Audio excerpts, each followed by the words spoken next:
Life in the country should be nice and easy. Everybody was very friendly. Everybody waved. Hey, Lisa, Dean, come meet ya. But all it takes is one person to turn peace into war. Great job training your dog. Just seemed like he had a hard life. Just kind of bitter. We gotta do something. He became more controlling with her. What are you looking at?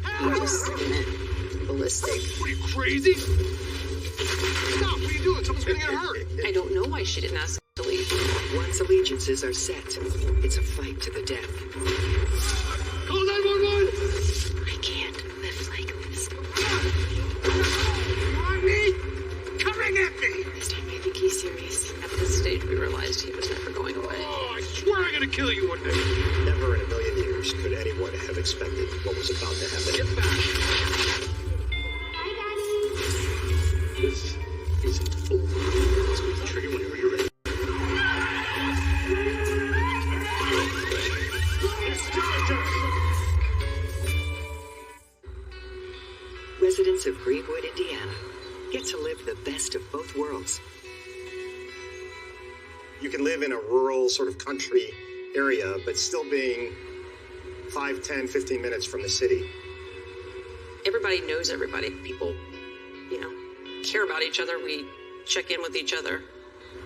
It's just a nice place to live. For Dean Keller and his wife, Lisa, Hey, guys!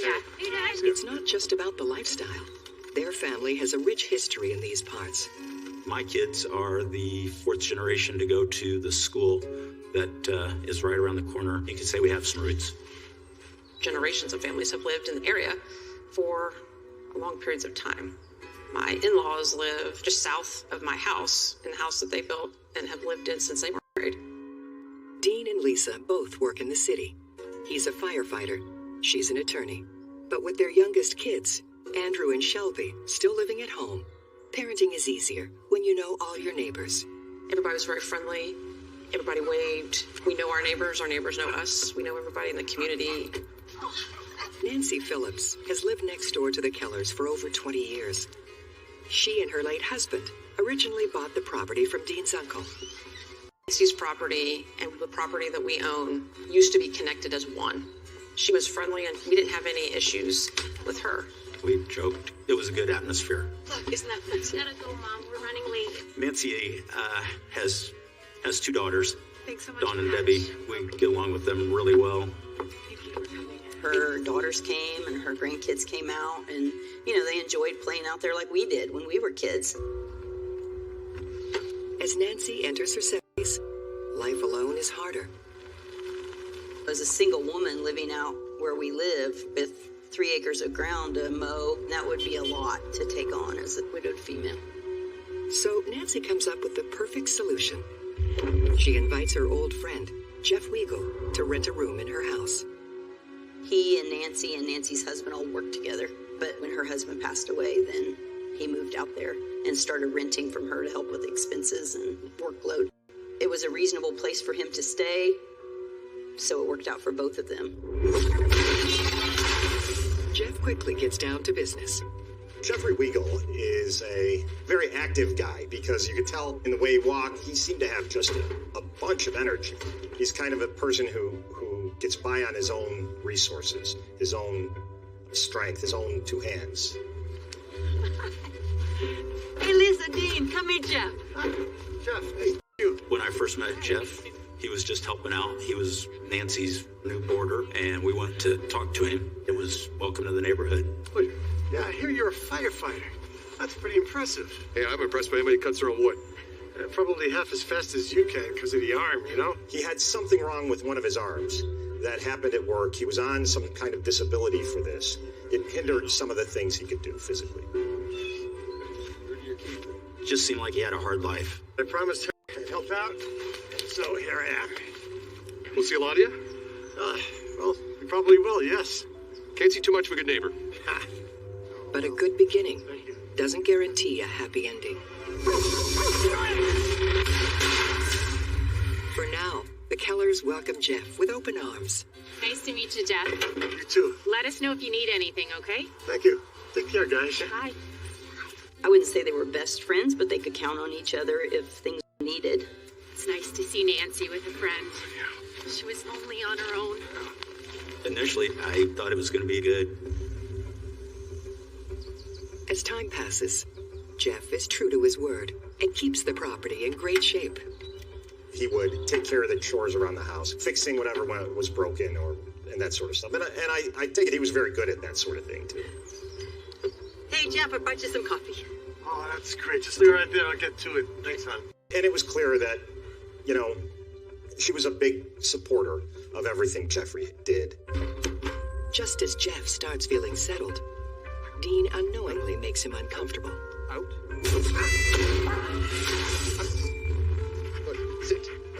You training an attack dog? What are you talking about? We had a German Shepherd puppy. It was a very friendly dog. Everybody liked that dog. We're doing obedience training. We're off leash around here. Off leash? If you say so. People in the country don't really put their dogs on leashes. He was not from the country. I don't think he ever lived in the country before he lived out there. The dog isn't the only thing that catches Jeff off guard. Are you in the military?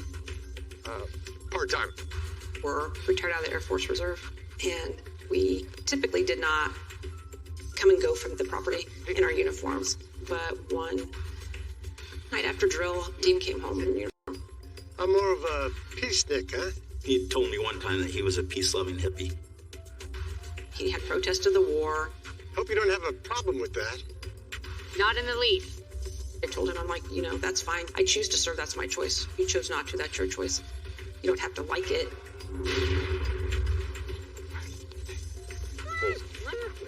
Wait. It's pretty clear that Dean and Jeffrey came from two different worlds. He just seemed like somebody who's just kind of bitter at life. Nancy, wait. The tension between the two men intensifies when Dean witnesses an unsettling conversation. I'm just going to see the girls. I'll drive on my own. No, it's too far into town. It's too dangerous. Dangerous how? Get in the car. Whenever she wanted to go somewhere, Jeffrey made sure he was with her. Get in the car. It was our behavior. There was no point in it. He became more controlling with her. Nancy would not stand up to Jeff when that was going on. It just raised some questions about his character. And Jeff doesn't appreciate having an audience. What are you looking at? There are people that you just don't click with. I understand that. But those are the people you just try to stay away from. Unfortunately, I learned that a little bit later. Once Jeff moved in, he kind of pushed everybody away. It just kind of changed the whole dynamic of the relationship with Nancy. He didn't want anybody on the property. His disdain goes for pets, too.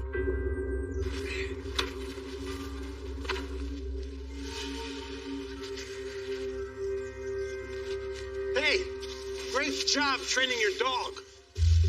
What's that supposed to mean? It means this belongs to you. He believed we had trained our dog to go onto their property, to use their property as opposed to leaving a mess on our property. Look, your dog is on my lawn all the time. I don't want them over here. Dogs roam all over the place. Even Nancy's dog. It was common for the dogs to roam about. Just wasn't a big deal. It didn't have to be a big deal. Dogs have never been a problem. Well, they're a problem now, okay? Your guard dog scares the hell out of me. It seems like the German Shepherd kind of amped that up because that went along with that anti-military, anti-uniform thing that always set him off. Nancy, are you okay with this? Well, he'd prefer not to have your dogs over here, which makes sense. It was just him trying to exert control. It seemed like he wanted to be her mouthpiece. It's like he's got Nancy wrapped around his little finger. She would just think that everything he said was the gospel. Notice her daughters don't drop by as often. I think they find him too controlling. Can you blame them? Her daughters didn't come around. Her grandkids no longer came around. He had managed to pretty much isolate her from everybody. He really became in control of everything that went on around that property. The Kellers try their best to keep their distance from Jeff. But the next time their dog crosses the property line, the situation escalates. Sister was visiting. Jeff was walking down the road. I got a hold of that dog. Rocky did not like Jeff. Didn't matter if Jeff was just out on the porch, if Jeff was anywhere outside his house, Rocky would bark. Suddenly, the dog snaps and makes a beeline for the neighbor. Back off! Help! He just bit me! Hey, what are you, crazy? He just kind of went ballistic and pulled the knife. Back off! Get out of it! It was really scary. I'd never ever seen anybody pull a knife in my whole life.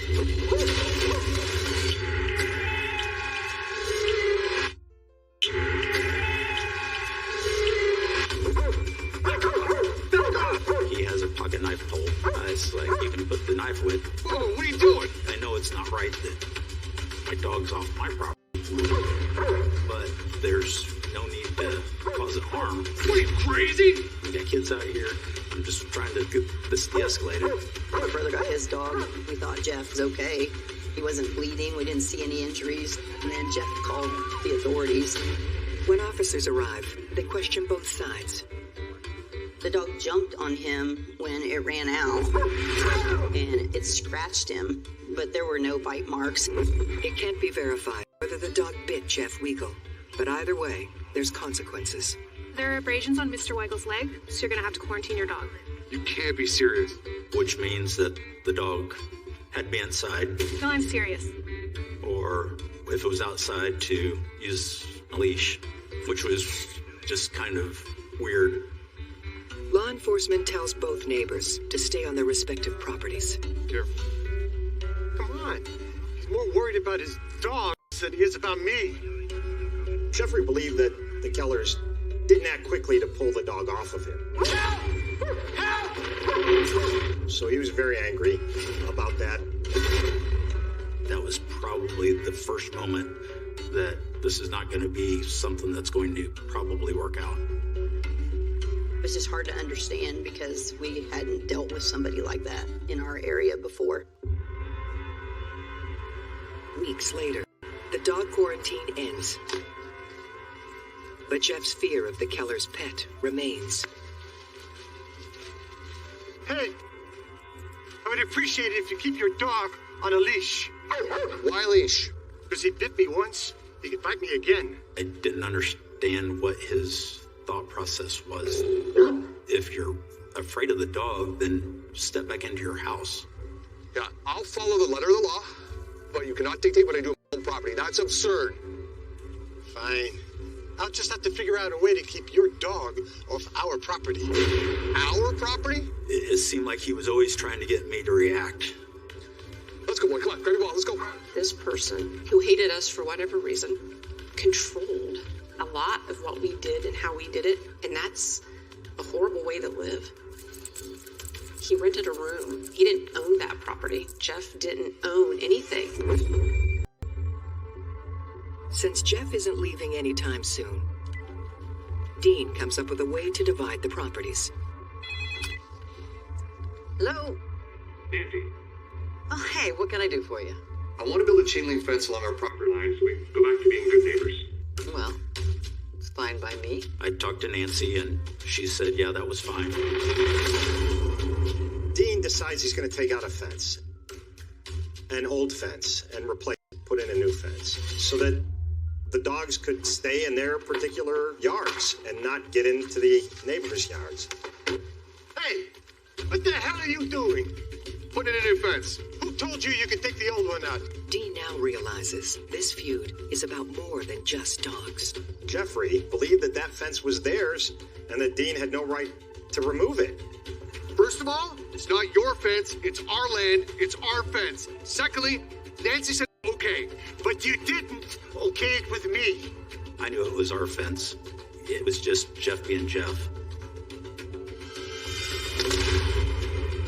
For now, there's nothing Jeff can do. But Dean knows that won't be the case for long.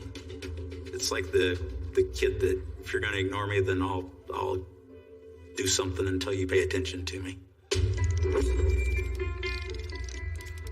Our daughter is sitting out there watching, videotaping in case there's a problem. And Jeff comes out while Dean is putting this fence up and sets his chair down. I see you brought out your guard dog to threaten me, huh? No one's threatening you. He's on our property. Well, this ought to keep him there. He started lighting firecrackers and antagonizing the dog.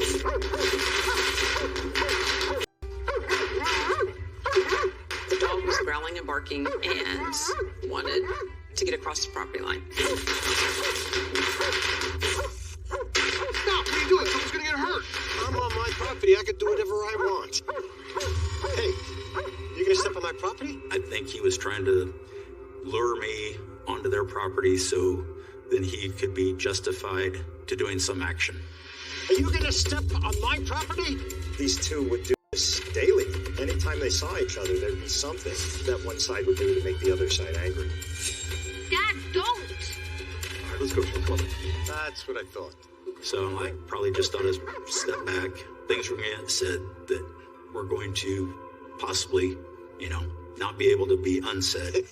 Good boy, come on. You have to wonder about the pent-up anger and frustration both sides must have been feeling.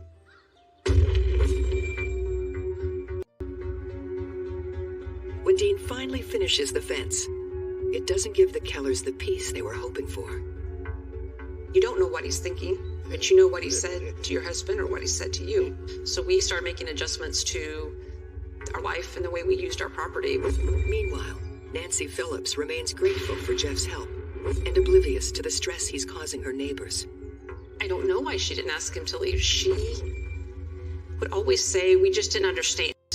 She always told us she was in control of him. For now, the fence keeps a safe distance between the two men, but it doesn't cover the entire property line. Jeff walked to the end of the fence. Dean's German Shepherd gets out and races towards Jeffrey.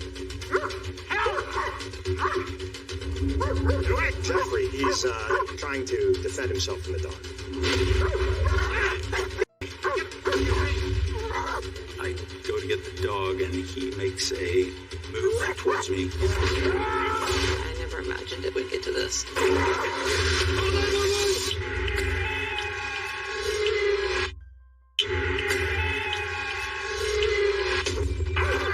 Jeffrey pulls a knife. These two were wrestling around on the ground. This was dangerous. I grab the arm that has the hand with the knife in it, and he stabs me. Damn it! It went to the bone in my right arm. Call 911! I got a call at work from our son, Andrew, crying, telling me that Jeff had stabbed Dean. You just don't mentally prepare yourself for a phone call that says the neighbors actually stabbed your spouse. The two men plead their cases to authorities. Look at this. The second time the dog bit me, only this time he helped. Jeffrey tells the officers that Dean was actually holding him to the ground and letting his dog bite him. Look, my dog didn't bite him. There's a bite mark on his hand. Yeah, I did that. I know it doesn't sound very manly, but I was the one who bit him. Look, he stabbed me, okay? I would like to go to the hospital if you don't mind. They just couldn't determine who really was at fault here. It doesn't matter at this point whether the dog bit Jeffrey or Dean bit Jeffrey. This is getting ridiculous. Police see the wounds on both men, and they get them medical attention, then take both of them to the Johnson County Jail. The dog was considered a weapon, the knife was considered a weapon, so everybody was going to be charged. Both men are indicted for battery, but Dean Keller is released later that day after his wife Lisa posts his bail. Jeff couldn't get his bail posted, so he was going to spend a few nights in jail. This is the only time I'd ever been arrested. At that point in your life, that shouldn't be happening to you. While the Kellers should feel relieved to have a few peaceful days without Jeff Weigel, the violence has left everyone spiraling.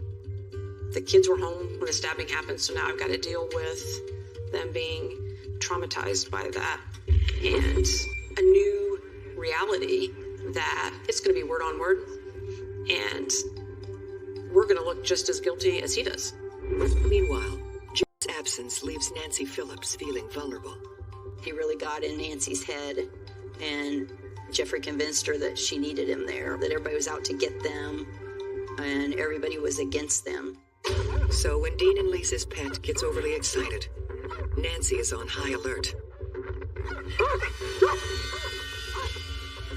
She panicked about the dog. Nancy knows there's a gap in the fence and is afraid of the dog invading her property. She went and got a pistol and fired it up into the air. Where we live, people shoot all the time. So the gun, that didn't disturb me at all. What bothered me was the fact that we have kids out in the yard and what goes up has to come down. We call the cops again, and she tells the cops that she wasn't sure how to unload the firearm, so she fired the firearm into the air. So there were no consequences. The rising strain leaves Dean and Lisa terrified about what might happen next. And I'm not sure staying is worth it. You knew something was going to give. I can't live like this. And that's probably the worst part as a parent. Because is it going to be you, your husband, or your kids? The Keller's anxiety spikes when Jeff is released from jail. The prosecutors looked at the case and eventually dropped the charge. Dean and Lisa were hoping that that week that he was in jail was time that she could use to get him out. But Nancy welcomes her tenant home with open arms. Hey, you hungry? I made you dinner. I am starved. And I remember thinking, here we go again. What's going to happen now? You alone? I am. Good. So maybe they'd be working on you. I even appealed to Nancy at one point and just said, I'll pay you rent. And she said, well, I need him. He's never leaving. Ever. It's hard to tell with him what his thought process was. I don't know if he fed off of the strife and turmoil, or if that just gave him purpose. I was going to err on the side of caution. I feel like I'm in a nightmare. Somebody's going to get hurt. And there's nothing you can do because the law doesn't make it illegal until the action has taken place. When Jeff hears about the latest incident with the Keller's dog, he takes matters into his own hands. He wanted to keep the space between the two fences small enough so that the Keller's dog couldn't run through the fences. The gap wasn't large enough for Rocky to get through, and Jeff had no business being at the fence.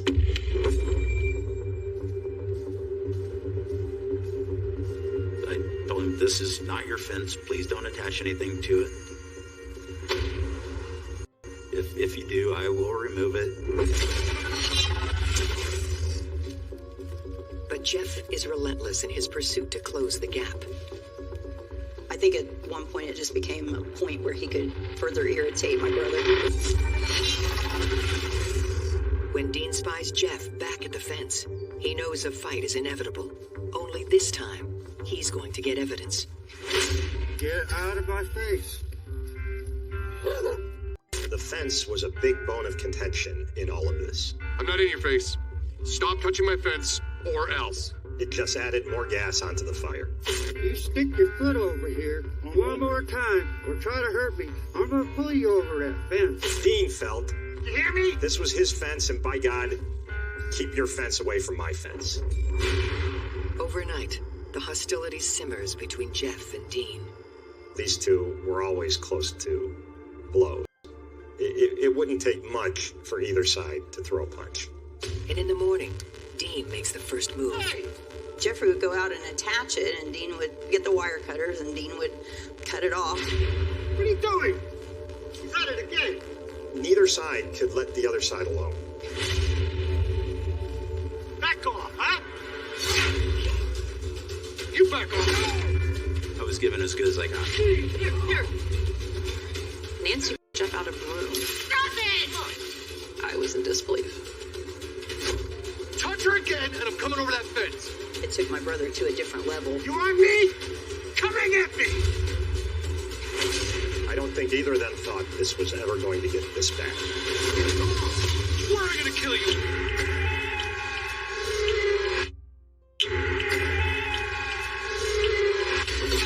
He had hit me a couple times in the back of the head. You want me?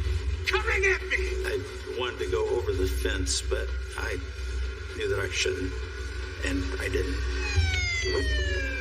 Police arrive and, again, trying to referee as best they can this dispute between neighbors. It's just crazy that a fight over a fence has to come to this. We didn't do anything to provoke this. He started it with a punch. Dean and Lisa tell police that Jeffrey had hit them both with the broom.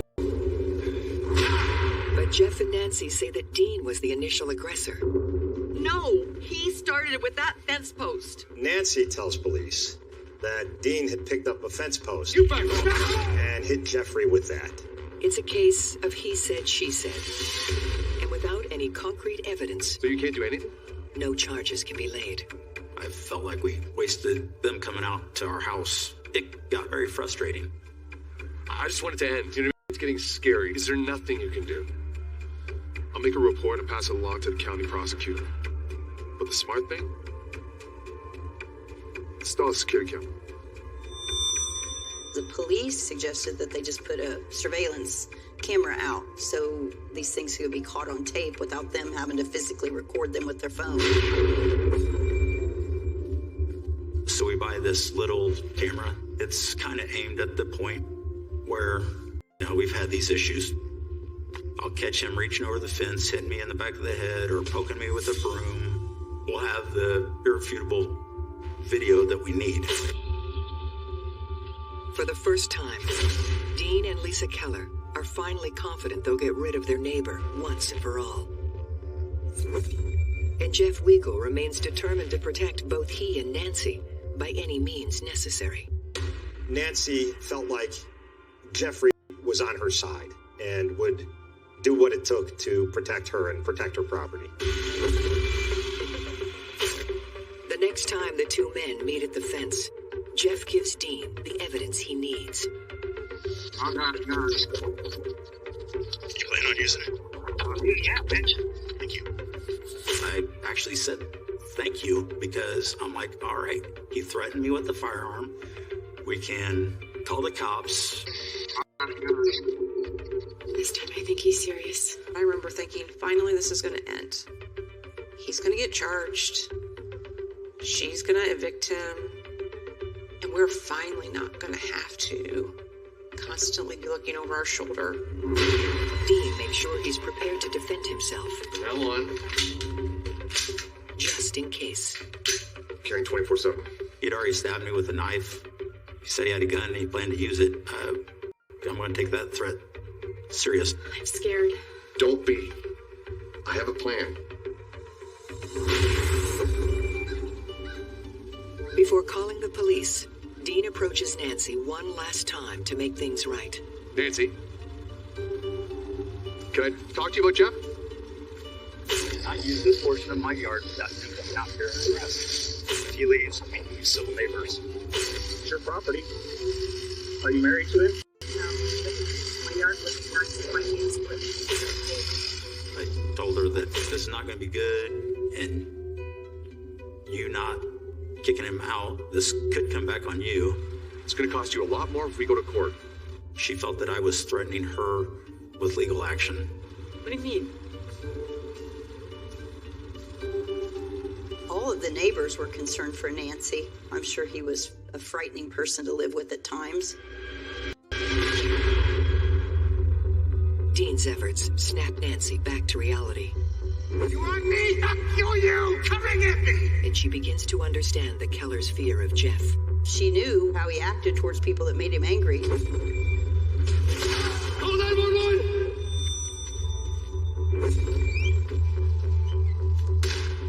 I just saw his dog out on the road in front of our house. We gotta do something.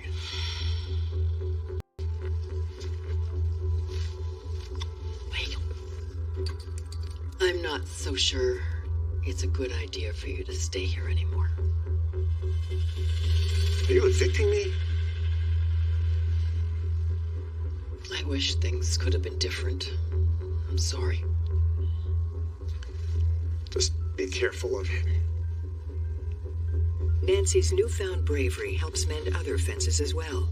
Nancy's daughter will come back out. They're spending time with Nancy, and they stop over and tell us that Nancy's going to have him removed from the house. I was pretty hopeful, pretty happy. She had filed paperwork to evict him, but there's a process, so he would have been there waiting for the process of eviction. Before Jeff packs his bags, the gap in the fence causes another confrontation. Only this time, it's Nancy's dog who is trespassing. All these threats have been made and all this has happened, and so my brother is not going to go near their property to take the dog back. Dean actually takes the dog and brings it into his house. But when the dog bites Dean, he's forced to summon familiar authorities. Can't take my dog. He bit me. I've called animal control. Mindy never bit anyone. Neither my dog, Nancy. Think about it. Give her back! The Kellers don't give the dog back until the police get there. Dean tells them that this dog has bit him. The animal control officers come out, do an investigation, and ended up giving a warning to Jeffrey and Nancy. Jeffrey was very angry about this. If my neighbor took my dog, I'd be very angry about that. That night, Jeff sees his opportunity to get back in Nancy's good graces. I really felt sorry for Nancy. I think that Jeffrey took advantage of the situation. I'm worried he's gonna do it again. No kidding. I don't want that. I'm not sure whether Nancy's thought process to align with Jeff was out of fear, or she actually did believe and was falling in line with his thought process. And Nancy has a change of heart. Maybe you should stay. Maybe that's best for the three of us. It was just further proof in my mind that he was completely in control. At this stage, we realized he was never going away. You're the moron, fool! You're The setback pushes Dean to his breaking point. Imagine constantly having to live on edge in your own home. Nancy told police she had heard Dean say that he was going to kill Jeffrey someday. Oh, I swear I'm gonna kill you one day. But at the time, she didn't think that it was serious. She just chalked it up to more talk between them. Both Dean and Jeff claim the other has made deadly threats. But one man is about to go a step further. You just see it getting out of hand here. And how it goes over years and years and years and builds and builds and builds. Never in a million years could anyone have expected what was about to happen next.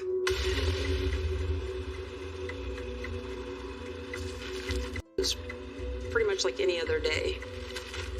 Dean wanted to go out to the garden, wanted me to come out there with him. Jeff's out mowing the lawn. I did my best to ignore him. And he comes up and messes with the fence. He starts to get into a confrontation with Dean, trying to provoke him. I see you got the slut out. And Jeffrey says an insult to Dean's wife. Certainly, it's enough to get any man angry and ready to fight. He puts the lawnmower in reverse. What now? And he pulls out a revolver and brings it up. Jeff has a gun. I look at Dean and I realize Dean hasn't drawn. And watch in disbelief and horror. Get back!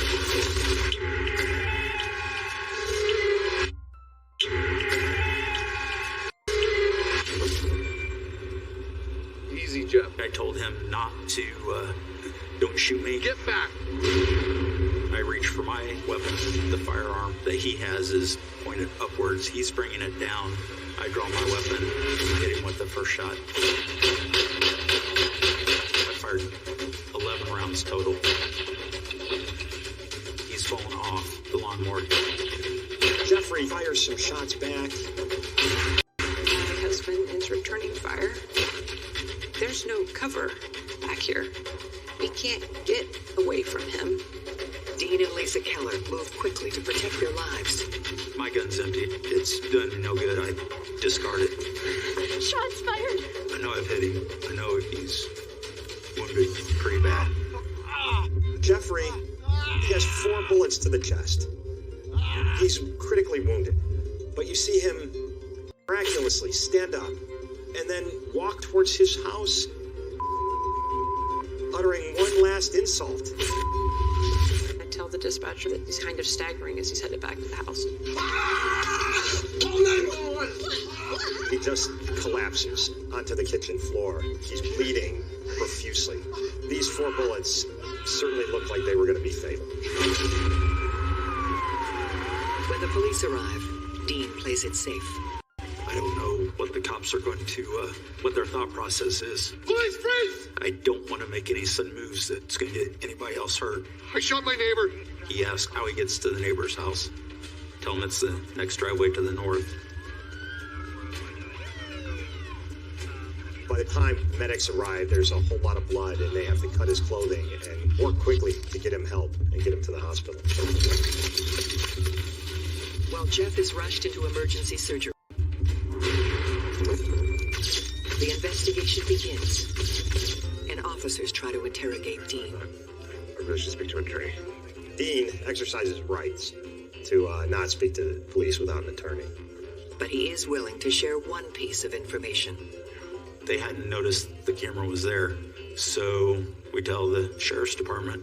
They pull the camera and they review it. We have a camera, but you don't know what it's captured. If Jeff doesn't survive, and the camera hasn't caught him pulling his gun first, Dean could be charged with murder. It looked like this might be the end for Jeffrey. It's nothing short of a miracle that he made it. Anybody who could take 4 bullets to the chest and survive is very lucky. Now that Jeff is able to tell his version of events, there's even more importance placed on the video evidence. Jeff's alive, and all he kept saying was, the neighbor shot me, the neighbor shot me. Luckily, the video caught everything. It's clear on the tape. You can see Jeffrey lift and hold a firearm. Had I been one step to the left or right, I could have blocked the camera's view. They wouldn't have caught him drawing the gun first.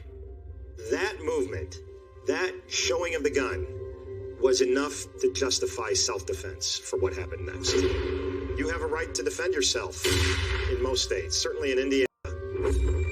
We find out later that the gun belonged to Nancy. It was a .38 caliber, and Jeffrey had taken it without her knowing.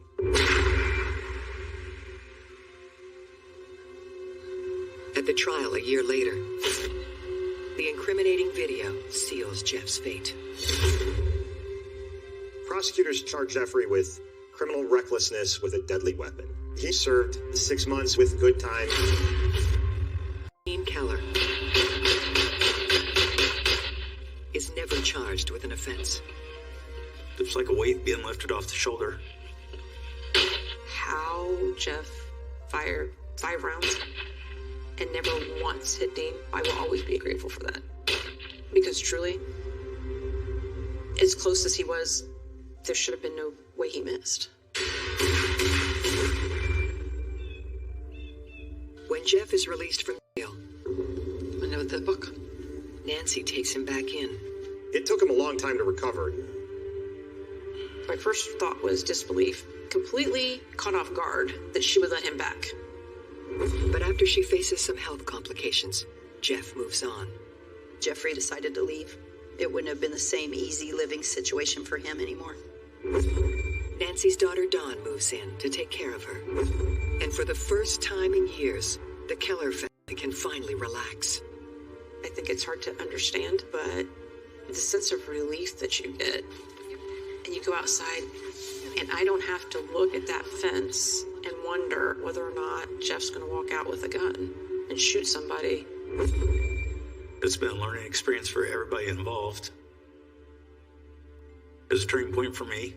Hopefully it'll be a turning point for him. Throughout this whole process, my brother Dean and my sister Lisa have always kept in touch with Dawn. Hey. There's hope that these longtime neighbors can rekindle their bond.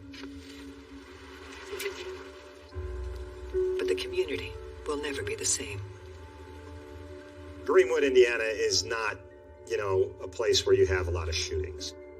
So to have a neighbor shooting neighbor in a community like Greenwood sort of, resonates. In this case, I guess we get to take heart that no one died.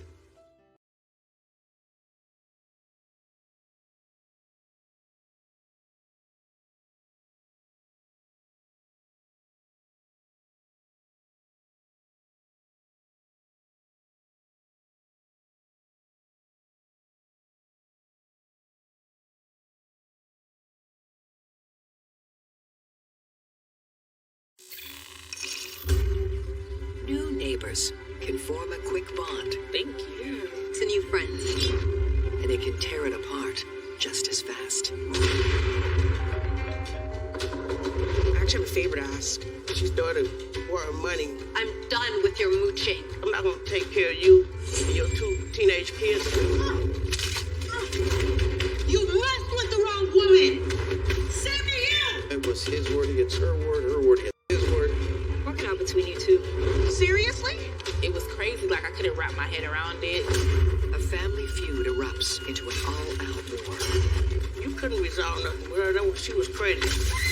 There is no negotiation. There is no reconciliation. This isn't over. Let's pull the trigger whenever you're ready.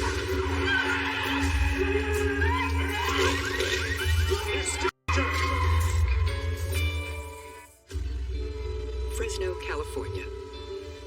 A sunny city, surrounded by rich farmland. Fresno is located smack dab in the middle of California in the San Joaquin Valley. It's known for its produce. It's a little big city. I just love Fresno. I do. It's small. It's like my comfort zone. Inside the city is a townhouse complex that feels like a cozy village. The apartments are pretty centralized, just kind of a average middle-class neighborhood. It was very subtle, very quiet. It seemed like everyone just did their own thing. These babies are almost done. Alvin Dalton and Laura White have lived here for the last year and a half. Alvin is a courier driver at a nearby hospital.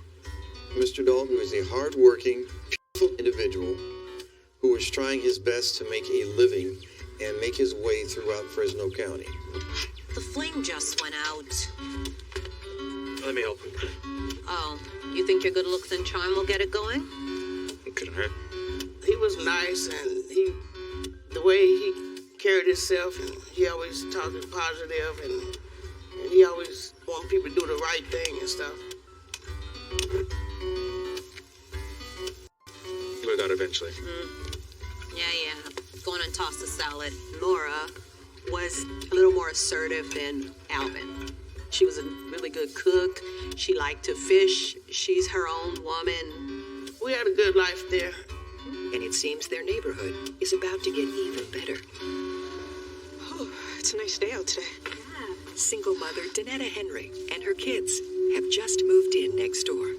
Oh, look, I think our neighbors are there. I'm gonna go introduce myself. They lived in townhouses that are right next to each other. I knew I moved to the right spot. Hi, my name is Danetta. Looks like we're gonna be sharing a wall.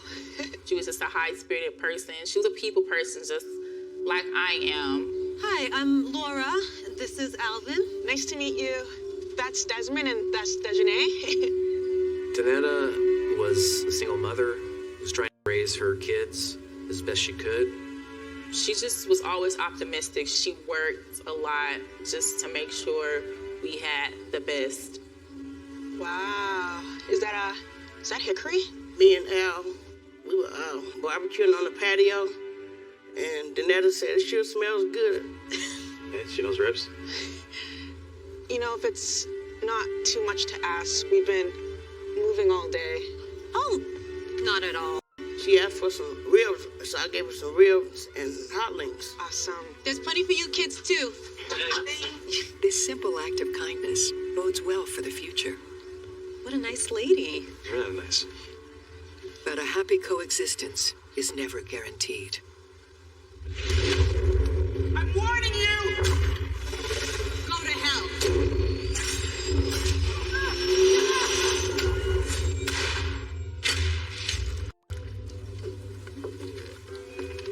Thank you. To new friends.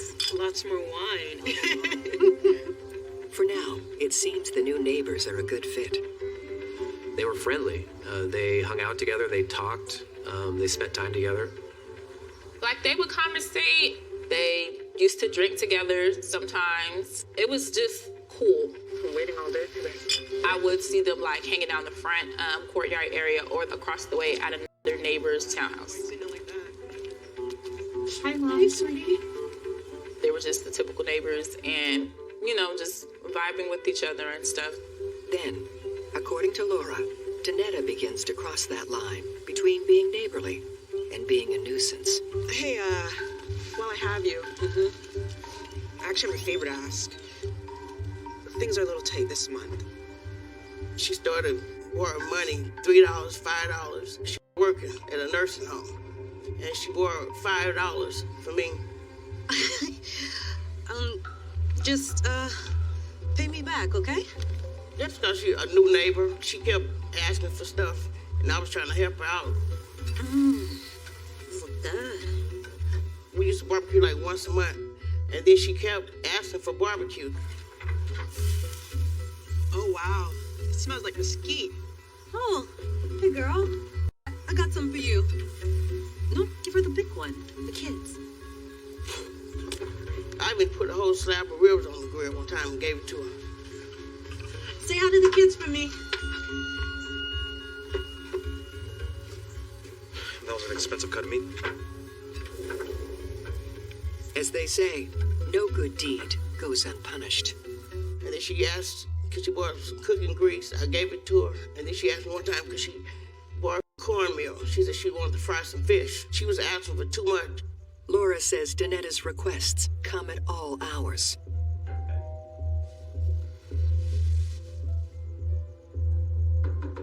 Someone at the door?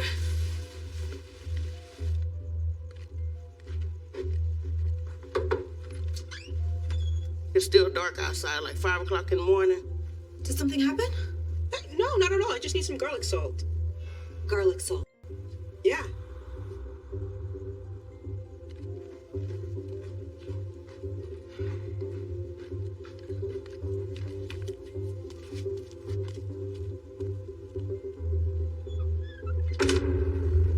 You gotta end this.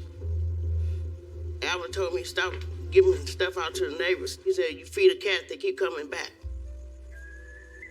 Laura decides she has to shut this down once and for all.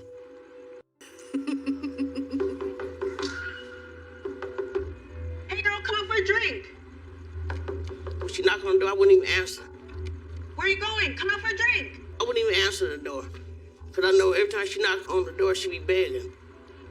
I'm not going to take care of you and your 2 teenage kids. That's what I told her. I'm done with your mooching. What are you talking about?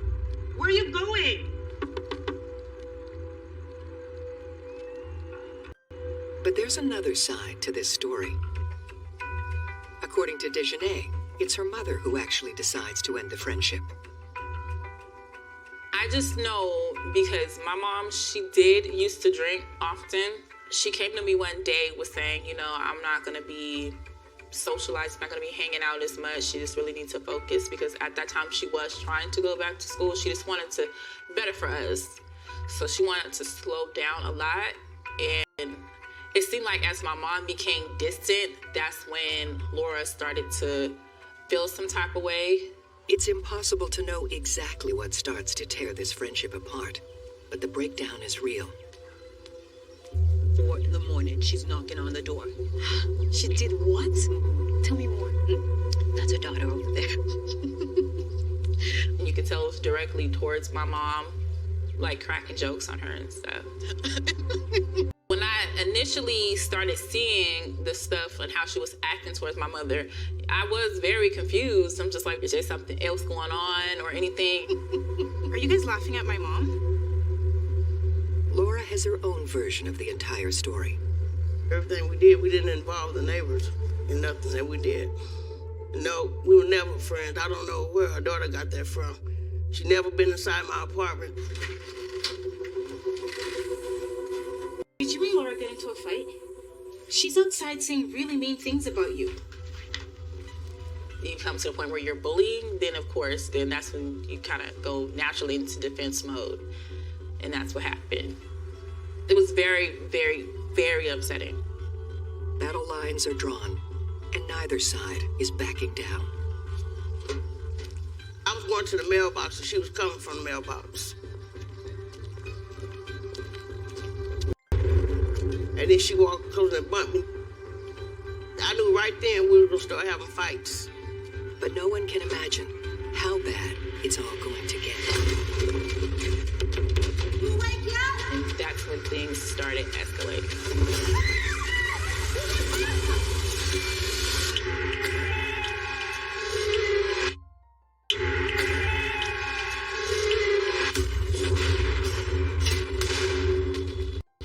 I don't think anyone thought it was going to get as far as it went. Did you provoke her? She attacked me. Laura probably was not used to people standing up to her. Just let it go. She was a very, persistent person. And she wasn't one that easily backed down. If she felt strongly about something, she would let you know it. You messed with the wrong woman! Same to you! You embarrassed me in front of my daughter? There was verbal conflict, calling each other names, cussing each other out. Oh, you messed with the wrong woman! It was like some Lifetime movie stuff, crazy.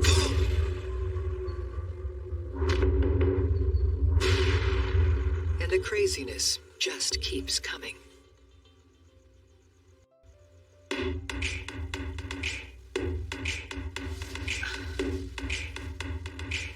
2 o'clock in the morning, Laura would put her speaker against the wall and play her music really, really loud. And with us being literally neighbors and the walls being so thin, you can hear it throughout the whole townhouse. Oh my God, what the hell? Oh my God. You awake yet? She was definitely doing it intentionally to upset us. Is she kidding me? This time of night? Cut us out! It was crazy, like I couldn't wrap my head around it. I work in a few hours! My mom did go over there, and then, of course, there was words exchanged. Don't make me come in there!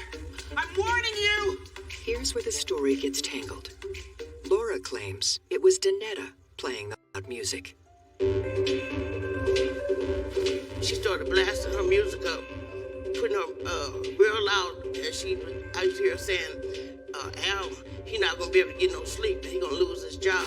You're gonna end up home! My understanding was Alvin and or his significant other would on occasion knock on the wall and ask them to knock it off, which only made them turn the music up louder. So I put my music up, drown hers out. Laura summons the police. Help! My neighbor is threatening me. When authorities arrive, the music has been turned off. There was a lot of finger pointing back and forth. It was really hard for the police department to know exactly what had happened prior to them being called out. Work it out between you two. Seriously? Are you kidding me? It was his word against her word against his word. And so really there's not a whole lot the police can do about that. Hey, you know what? Let's go, you guys.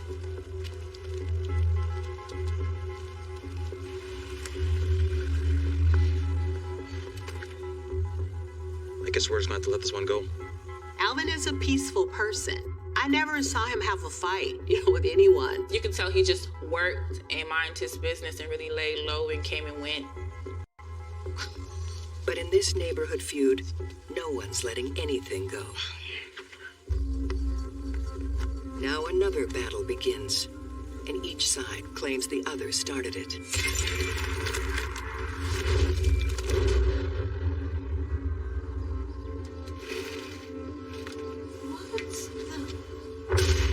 Mom?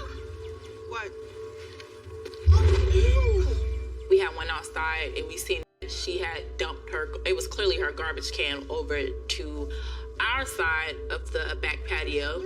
Okay, don't step in anything, okay? What is going on? Okay, don't. You want food?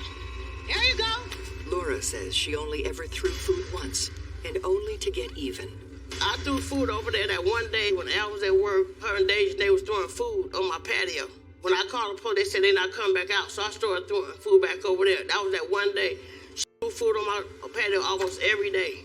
It was just like a food fight. It was very nasty. Very nasty. That's for you. You want some more? There you are. Back off. According to Dejanay, the conflict is taken to a whole new level. Harassing my family. Sorry, what? I couldn't hear you. No. I didn't hear you. Okay, cool. What did you say? There was an allegation at one point where Danetta reported that Laura had pulled out and brandished a handgun at Danetta and her 2 children. Try and touch me again. Try. She reached over and she waved the gun at us like, I'll shoot both you bitches.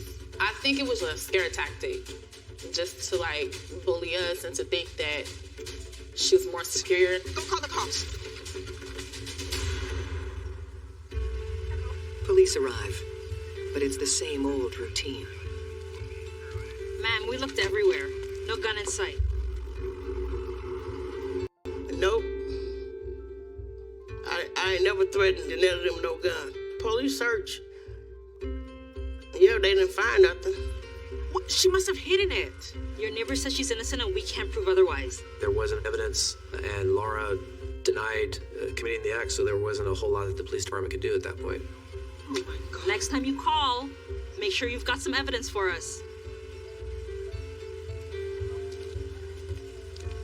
Whether or not Laura pulled a gun on her neighbor, a line has been crossed between the 2 women, and there is no going back. When you antagonize someone that means no harm, eventually they get fed up.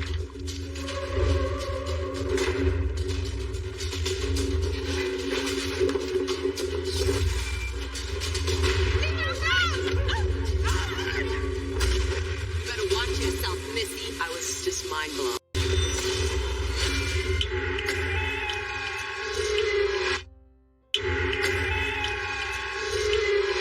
After the falling out between the 2 women, there were dozens of incidents between the 2. In this dispute, there's no such thing as a quiet cup of coffee on the back patio. Okay. So, Danetta did this. I just know it. She had been out of bed when we were asleep. She put cooking grease all on the patio glass and chocolate fudge, and she put spaghetti all on my patio. The altercations were very tit for tat, very elementary, very childlike. She'll throw food over, my mom will throw it back. And it seems neither side is willing to surrender.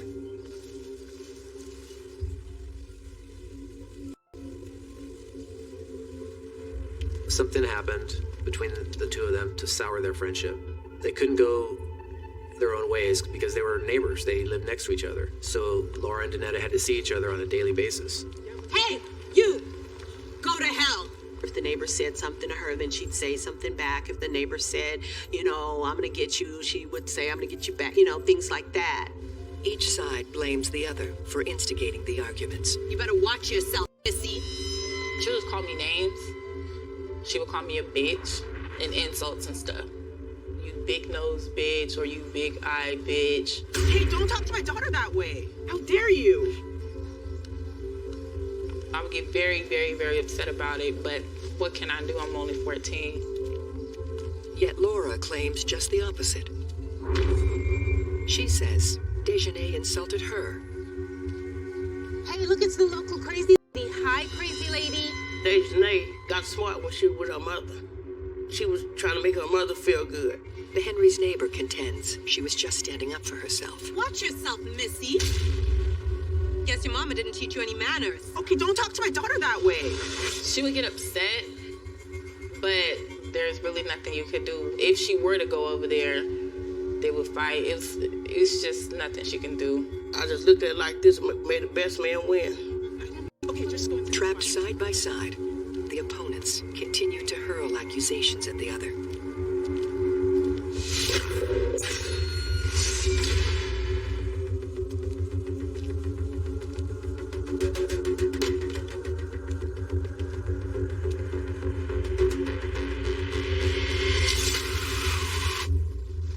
Then one morning, as Alvin heads to work, Alvin's truck was vandalized, and I believe Laura and Alvin assumed that either Danetta or her children were involved. Laura, get out of here! Oh my God. She put toilet paper all on the truck and fudge and syrup. How are you supposed to get to work? This is her. She scratched off the tags off the car, and when you scratch the tags off, they don't give them to you free. Al had to pay $35 to go to DMV and get the tags. The nerve of this woman! Once again, Laura turns to the police. Help! My neighbor did something crazy.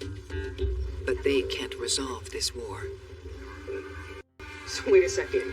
You woke me up to accuse me of something I didn't do? Both sides in the struggle feel betrayed by law enforcement. We couldn't get no help from the police. We've been out here a few times now. Only call if there's an actual crime.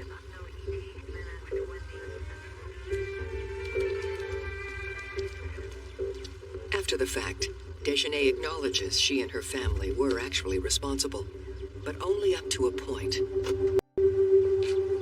I would admit this. I can honestly say this. The only thing that my mom and I have done to his car was wrap it in toilet paper. Just being petty, wrap it in toilet paper. As far as the tires being popped, we did not pop any tires, scratch any tags or anything like that, no. But the toilet paper thing, that is valid.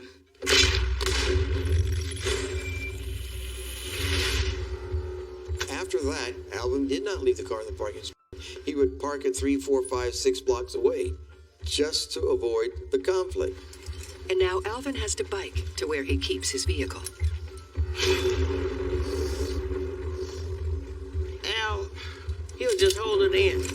He was angry, but he don't show it.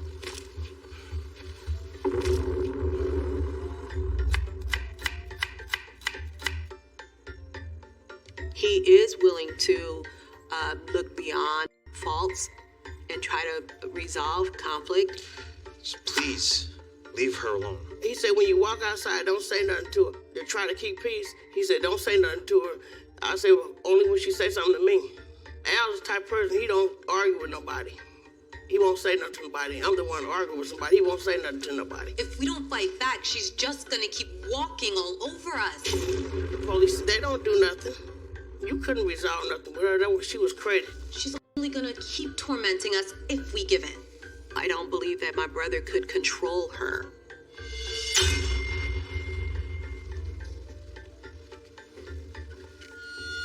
I just was concerned about what she would do.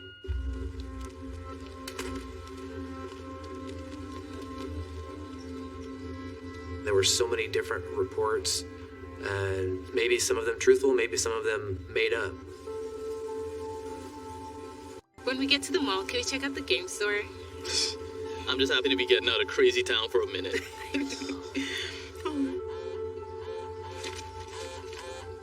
Why are the police calling me? Hello? Wait, how can we be causing a noise disturbance? We're not even home! It's been times that we would leave, go on the bus somewhere, Mama would take us out somewhere, whatever, while Mama would find out that the police have been by. Laura denies ever making these kinds of calls. I don't know nothing about that. Every time I called the police, they was at home. This is a new low for her.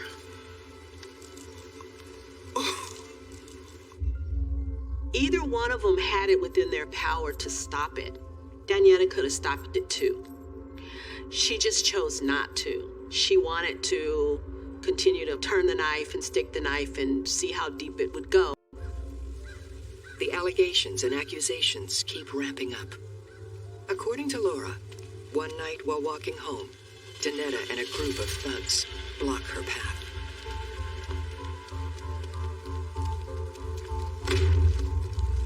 I can tell they was part of a gang. Just by the way they was dressing and stuff. Yes, there was a belief that they were gangbangers. What is this? What do you think you're doing?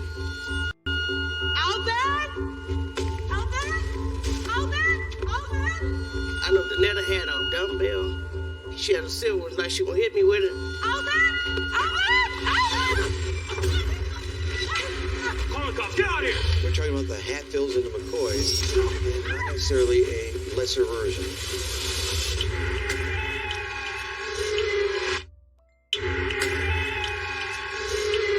This person is irrational. They're not thinking clearly. They're upset. They're angry. There is no negotiation. There is no reconciliation. And I told Al, I said, Al, don't let her hit me when she tried to come up behind me. And Al took it from her. Call the cops. Get out of here.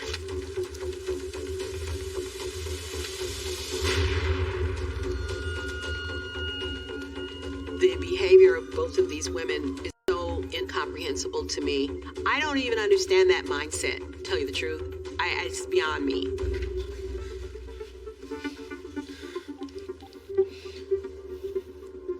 I need your help. By now, police are tired of the constant calls. They refuse to intervene. It didn't do no good to even call the police. That was just a waste of time.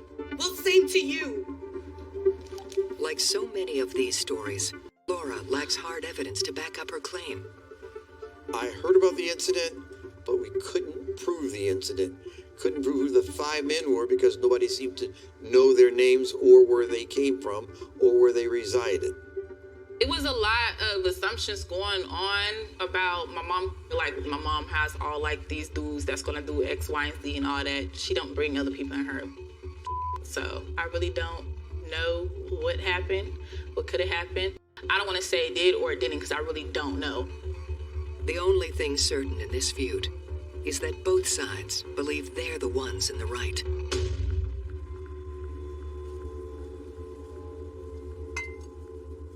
I had pepper spray and I had a butcher knife. I said, I'm gonna stop calling the police because it's not doing no good. The confrontations between the two neighbors keep getting worse. I pepper sprayed Danetta over the patio when she tried to hit me. Al was at work that day. One day, me and Al was on the patio when she tried to hit me with a bed rail. But then another time, every time I walked outside, I had my pepper sprayed Danetta a whole bunch of times. So I just pepper sprayed both of them. It was definitely a strong spray because I smelled it. I definitely smelled it and my nose started burning a lot. I honestly do not know why she was doing the stuff she was doing. And with me being a person, I look at stuff from both sides. I don't see it from her side at all. Sometimes, even the most determined person can suddenly reach their breaking point. Danetta decides she's had enough. Moving felt like the only choice. My mom, she wanted something new also, so she was even more eager to go. You know, soon, we're gonna be away from her. They had found a place to move, and they were going to be moving to get away from Laura and Alvin. My mom knew it was not an environment that we should be in. It was too much. We were over it. We know we were moving soon, so we were really kind of like washed our hands through the whole situation. It was like, okay, it is what it is. We'll be out of the situation very soon. But that belief proves to be dead wrong. 6 days before the Henrys move away for good, there's another incident.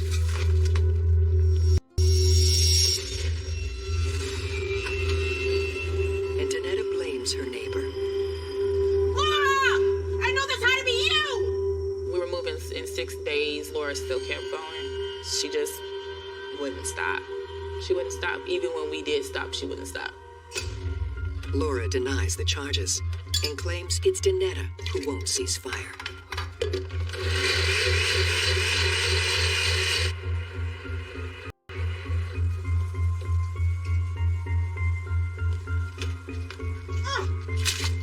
Danetta blended her food, looked like a bunch of throw up. They threw it all over, covered the whole security door. It dried up and we couldn't put the key in the keyhole. She got too comfortable with what she was doing. She wasn't going to jail. She see the police not gonna do nothing, so she got real comfortable. Laura White says the assaults keep coming. Wake up! Go to hell! She woke me up that morning beating on the door, then they just kept on beating on it. She was talking stupid. She was just saying all kind of stuff. She was saying when we move, they said y'all gonna have a miserable life.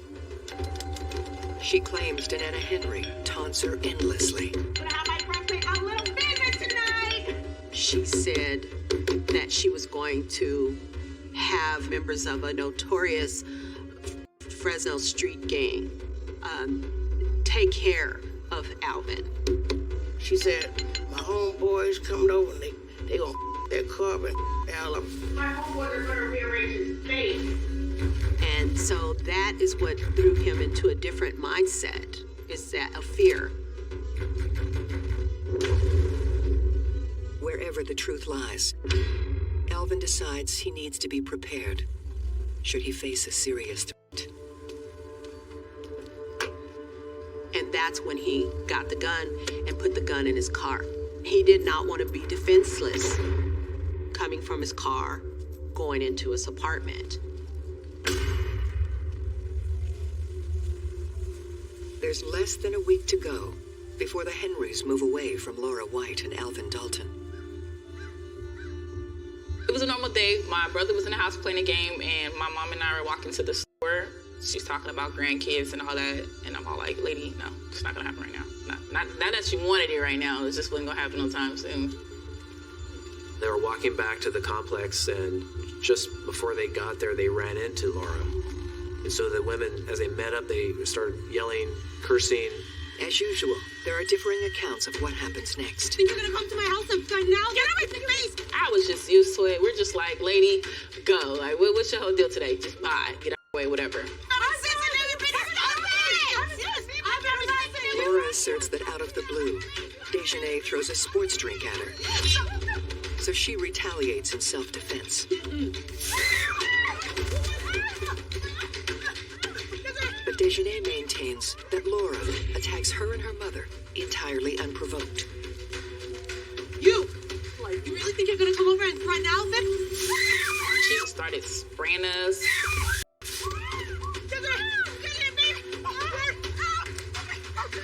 And the violence is just beginning. She then came out of her townhome with a pot of boiling water and threw it on Danetta, scalding her, burning her.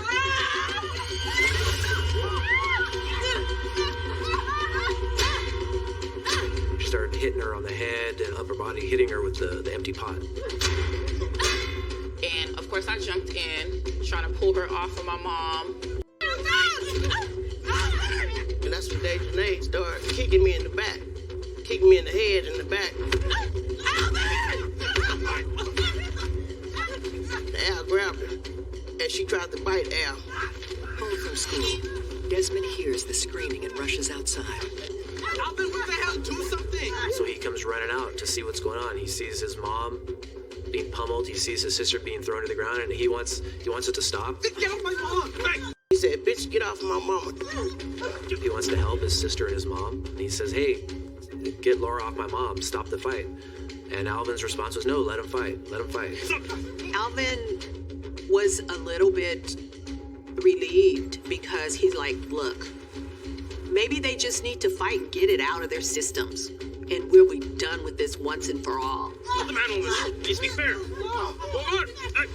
My brother's trying to pull Laura off of my mom. My brother and Alvin are trying to break all of us apart. Alvin socks me. Why the hell would you do that? And my brother looked at him and was like, oh, so you hit my sister. That's my sister, you know? Who do you think you are, man? Who do you think you are? Huh? Think you're tough? Who do you think you're talking to? I'm talking to you. I'm talking to you. They was all trying to jump Al. Dejanay, Desmond, and Danetta. Desmond took a swing at him. That just made Alvin even more mad. And he said something in response like, oh, you want to take a swing at me? I think you must say, Laura, get in the house and call 911. Then Alvin makes an ill-fated decision. He pulled out his handgun. Everybody lost.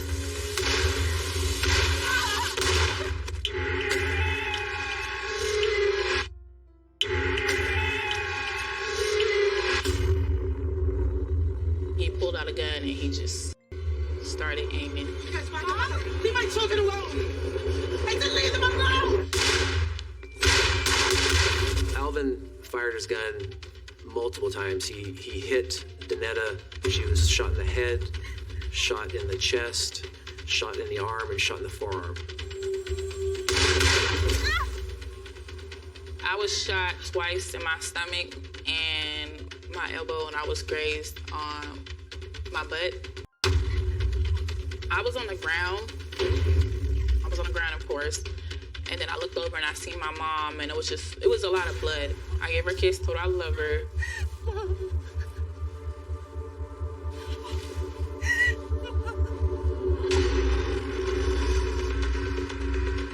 Desmond ran up on Alvin, and I believe Desmond was struck in the thigh, and he had a grazed wound on his knuckles. And he grabs the gun, and the two of them start struggling over the gun. And I look over, I see them fighting. I see his finger going like this on the gun, but the gun wouldn't go off. The gun jammed, thank God. Alvin? And at some point, Laura came up and took the gun from Alvin. The shooting and the shouting finally stop. Terrified neighbors call 911. 6 days before she was planning to leave this place for good, Danetta Henry dies in front of her home. I didn't know she passed until I was laying on a stretcher, and my brother was over me. He was crying, and he told me everything's gonna be okay. And then it was one of the guys there with the ambulance, and he was like, "We don't need a stretcher for the other one. The other one's gone."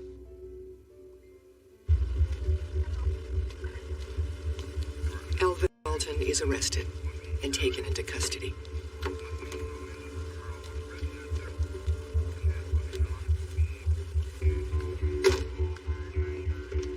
Laura White is never charged. You know, Laura was definitely guilty of being a bad neighbor, but she didn't have the gun with her that day. She didn't pull it out. She didn't pull the trigger. That was all on Alvin. At trial, Alvin's attorney argues he acted in self-defense. This was not Alvin. Alvin had been pushed. What's wrong with you? Alvin, as far as I'm concerned, was just a gentle giant that they woke up. The jury doesn't buy that he was in danger. They didn't believe that you should bring a gun to a fight, especially a fist fight or a food fight.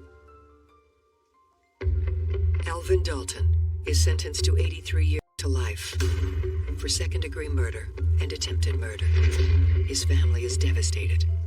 I cannot believe that my big brother, who has spent his whole life being a law-abiding person, a law-abiding tax-paying citizen, a brilliant student. He was the first one in our family to graduate from college. He set the pace for all of his younger siblings. Alvin was a really good example.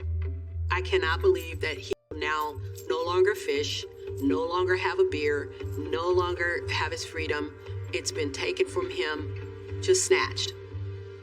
I do not recall any testimony about Alvin's behavior that was antagonistic. It was all Laura's behavior and Danietta's behavior. If Laura didn't live there, there would be no conflict. It could have been prevented if the police would have did something. See, I blame the police too. I told Al, I said, we made all of those phone calls just so you go to prison. Laura still stands by Alvin and marries him while he's in prison. We got married December 4, 2014. Dejanay and Desmond Henry are raised by relatives. Despite their terrible loss, both rebuild their lives. I run 2 businesses. I'm a young entrepreneur. I have a son. He'll be 5 this month. My brother's now a truck driver. He's married. He's a truck driver. He has his career path and stuff, so he's doing really, really well, and he's really happy. I miss everything about my mom. I just kind of take it day by day. I go through the emotions of it. It's a lot. It's a lot. Losing a parent is bad enough, but losing a parent how I did and actually seeing it happen, that's just something that I battle with a lot more than people know or think.